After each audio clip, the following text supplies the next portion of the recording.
How's it going, guys? Thanks for tuning into this episode of the Phil Talk Sports Podcast. It's a PWR edition today, so we are going to talk any and all things involving the world of pro wrestling rebellion. Before I get to today's guest, which will require an entire intro in itself, believe me, I figured it's a good time to update you guys on the world of PWR, what's been happening, and where we're heading.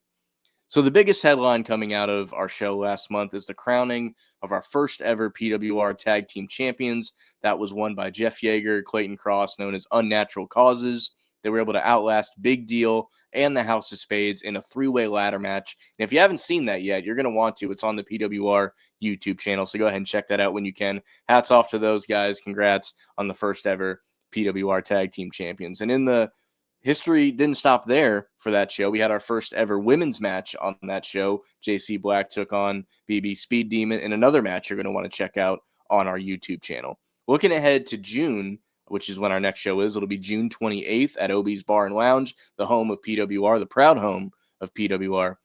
The big headline for that so far, the card is still getting worked out. You're going to want to stay tuned in on social media to see the other matches as that card takes shape, about a month away now. But the headliner is going to be a high voltage invitational. What is that? Let me tell you. So we are debuting yet another championship, and it's the high voltage championship, and it will be 12 to 15 people in a battle Royal Rumble style event, and the last person standing in that match will be the high voltage champion. And anyone can show up in this, anyone that's been invited. You never know just who's going to be in the ring for a high voltage invitational. So that is something that I'm looking forward to personally, and it's definitely worth checking out the show on that alone. If we didn't know any other matches, that's enough to make you want to come out to Obie's on June 28th.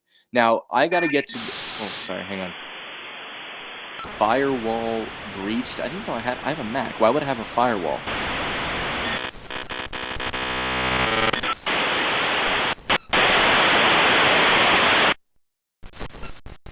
Hi, Phil.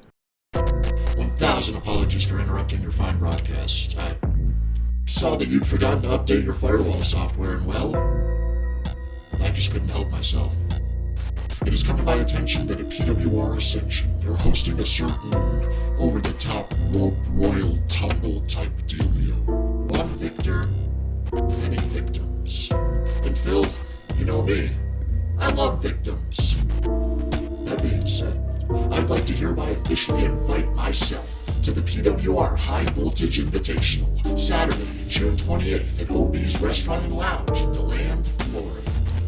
So when that day draws close, you might start feeling a little disconnected, kind of like you got your wires crossed. Don't worry, it's not a virus. It's Kevin! And I'm going to show you why some of these stupid cowards just can't hack it. Okay, I think we're recording now again. I don't know what happened there. I'll have to go back and do. But anyway, let me get to our guest today. So today's guest is a guy by the name of Alejandro Bravo. He is known around these parts as the angriest man in professional wrestling. And unlike my interviews with Shane Evans and even Forrest Nystrom, I've never met Bravo personally. I've been at some shows that he's had matches, but we have yet to meet. So this could be a little different. I was advised to tread lightly. Some people even told me not to do this interview at all, but there's a lot of questions that we have for this guy, as he used to work for PWR and was actually fired due to his actions in February. So my goal here today is actually to get to the bottom of what caused those things. We'll get to what those actions were later in the interview. So my goal here, I have to be a little more pushy than I am. Normally, we have a good time on this show, but I've been tasked by PWR to kind of figure out what happened with this guy and what the problem is. He's still doing great things in like Riot Pro Wrestling and other places around the state of Florida. But I am hoping to get to the bottom of what happened, why he ruined a main event in our February show, and a few other things. This guy's known to fly off the handle. He'll always tell you he'll show up anywhere. I'm just going to do what I can to get some answers here. So that's going to be our episode today. Without further ado, here's Bravo. Joining me now on the show, he's often referred to as the angriest man in professional wrestling, Alejandro Bravo. Bravo, appreciate your time, man. Thank you for being here. Thanks for having me. When you hear people, RJ, our ring announcer, people online, refer to you as the angriest man in professional wrestling, is that a thing of pride? How do you feel about that when people say that? The way It's stating the obvious, if just to be perfectly honest with you. Legitimately, they can see that I'm a man with a mission, and when I walk out there, I play no games. No, they want to translate that as anger, they want to translate that as psychotic. I could care less. The end result is usually always the same. Call me what you want. So while some people take it as anger, do you just more view it as determination? You're just trying to get the job done. Is that what's going through your head a lot of the time? So most people, they crack under anger when they're in when that pressure is on and they're really pissed off. They can't seem to think clearly. The thing is that I've built up this whole thing of kicking people's heads off by being angry, and I do it each and every single time while I'm angry. Does that answer your question? It does, very much so. I've seen you kick many people's heads off at PWR. I've been to a few riot shows, seen you do it plenty there. Um, let's go back to the beginning for a minute. We see where you are now, kicking people's heads off. At what point in your life did you decide? I assume you've been a wrestling fan for a while. When did you decide to take the jump of like, I'm going to give this a try. I'm going to try and make a career out of this? 2007. Oh wow. 2007. I was the first time I ever stepped foot into a ring. And I got my ass beat for the first good couple of years. For those who know me, knows exactly who was beating my ass, and so that roughened me up, that toughened me up, and since then, you can't hit me hard enough. So were you a fan growing up, or did you just want to get into it? Like, how much wrestling do you watch on the daily? Because some guys just are in the business and they don't really keep up with what's going on, whether mainstream, independents. How much wrestling are you watching on a weekly basis? It's my life.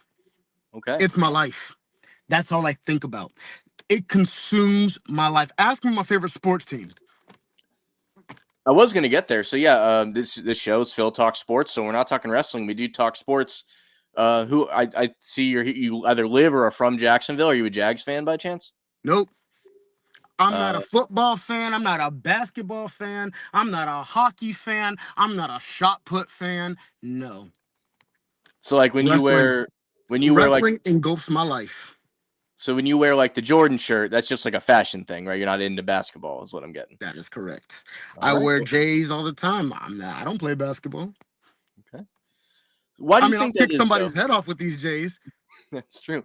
Why do you think that is? A lot of people that are into wrestling, either the fans or the people in the business, they're able to be sports fans. They have those other interests. Why do you think you're so one tracked for wrestling and nothing else? Because that's what I do. That's what I'm good at. You see, there's a thing that triggers in the brain that once you start doing something you love, you never work a day in your life.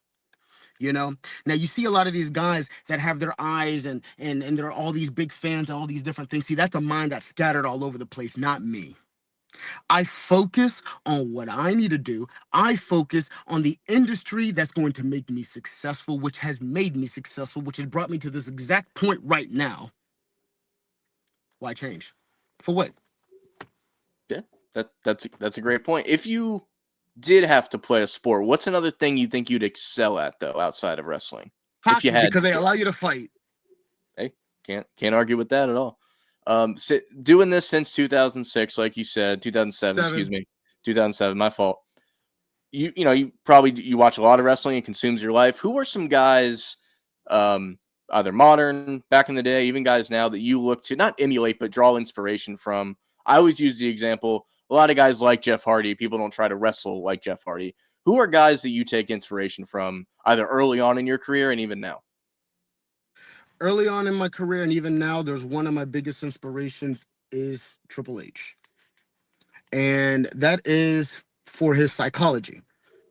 I have never seen, I mean, some people, this is arguable, but me personally, I have enjoyed each Triple H match that I have watched. All of them have all made sense. He's always seems like he's in the right place at the right time, which is why he has the story career that he has. So if you want to be the best, you study the best. And I mean, look at, he started off as, a blue blood, as a wrestler, and and then of course he became the world heavyweight champion, and now he runs the business. Like, literally, he runs the business. Who else would you look up to? So being a Triple H fan, where does the super kick come into all this? You're clearly good at it. You're kicking people's heads off left and right. Why not the pedigree? Why not something else? You end up going with, his best friend's move, for example. Where's the super kick fit in all this? Well, prior to me getting into professional wrestling, I did 7 years of Brazilian Jiu Jitsu. Okay. And I got, man, the thrill. The thrill it was when I would lift my foot up and crack somebody right in the jaw and they would fall down like a sack of potatoes. I kid you not, it brought me pure joy. So now it just turns out that, one of the greatest performers of all time just so happened to be his finisher.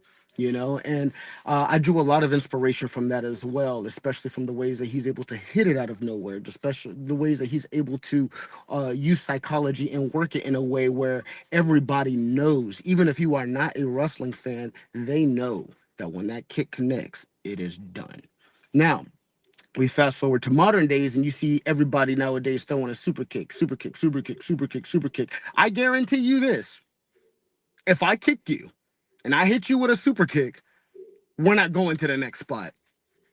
Not happening. That's what separates my super kick from the rest of them. Which at this point, since I kick people's head off, I'm just gonna call it the Kypho, the Kypho. Kick your freaking head off. That's the name of my super kick, the Kypho. Well, now I know the difference, so I appreciate that for sure. I've seen you just in my still kind of short time working for PWR. I've seen you kick Bobby Mundo's, Brian Colton. Both were ended. Like you said, they didn't kick out. There was no next move. That was the end of the match right there. Another guy that I saw you kick was actually someone that you weren't in a match with, but you actually interrupted a main event show in February with Kevin Klebold and Shane Evans. And you kind of came out, you kind of ruined the main event for the fans. They kind of wanted to see who the better man was that night. So before we get to what ended up happening after that, what kind of possessed you to go in there and crash that main event? Possessed? What possessed me? See, if you're gonna ask me a question, see, you were doing so good, and then you started asking me really stupid, something downright stupid. Like, okay, I wasn't possessed to go into that match. No, I had a thought in my head, and honestly, it clicked. And if it doesn't click to anybody else, that simply has a brain, that I should have been in that match. Why in the blue hell is there anybody else in PWR that is not getting that shot at Shane Evans? Why in the blue hell are they protecting Shane Evans? And then you're going to sit here and say, I was possessed. Move on to the next question before you really, truly piss me off here. I clearly struck a chord there. Did not mean to. That's just a question that people have had since February. What people? The fans of PWR were wondering, what made that happen. And let's jump to the next part of that. That resulted in your termination at PWR. It's been several months. What's has your opinion changed on how that went? Would you have done things differently? And you still could have been in PWR at this point. Actually, you're right. Yeah. You know what? To be honest with you, yes. Humbly speaking, I would do something differently. And to be honest with you, just like when I slid in there and I kicked both those individuals in the face, I realized it wasn't enough. I should have done it again and again and again. And when Diva D came out and fired me, I should have kicked her head off too. You don't think that's a little too far? That you to be thinking that, man? I mean, come on, let's be real here. I don't think we needed to go that far. You must not know me, do you? I understand you said you're new here. Yeah. You're new here. But do a little research. Research does you well, because you're continuously pissing me off here by not doing your research, asking me stupid questions. What's the third strike? I think I know what the third strike is, but we do have to ask it here. Recently, our champion Shane Evans was on the other podcast that covers PWR, Brood Opinions. Shout out to those guys. He had some words for you, and I just want to give you my platform to maybe give an answer. So, floor is yours. Do you think I could give two damns what Shane Evans has to say about me, because at the end of the day, Shane Evans, every time he is across the ring from me, his foot meets my jaw and he is laying on the mat every single time. Now, he can run his mouth. Run it. Run it, run it, run it, run it, because I want that confidence. I want that confidence when I'm looking you straight to your face.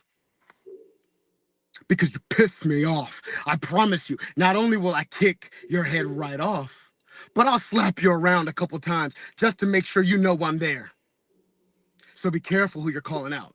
Be very careful who you're calling out, because PWR has yet to see what I am fully capable of. And please, I dare you to be the one to bring it out. Well, I mean, what's unfortunate about that is we'll never know, because you and Shane can't get in the ring now because Shane's in PWR and you're not. So, I mean, you kind of blew your chance. I blew my chance? I mean, how's this match going to happen now? What do you mean, how's this match going to... You know what? You're not that bright, are you? I can tell. Because here's the thing. I'm going to show you exactly how this match is going to happen. The way this match is going to happen is by me showing up the way I always do. Because I am viable to wind up anywhere. And guess what? You're Where are going you to going? find out just like Shane Evans. And guess what? As far as Shane Evans go, I can guarantee you this. He's going to get his head kicked right off. Where are you? Are you on? You just taking a walk? You know, I said in the intro, I did not know where this was going to go. This might be one of my shortest interviews of all time. I don't really know what set him off like that. There's a crazy guy in our front yard. What? He's yelling his head off. There's no... all right. I guess I got to end this pod. So, like, subscribe, all that. I got to see what's going on here.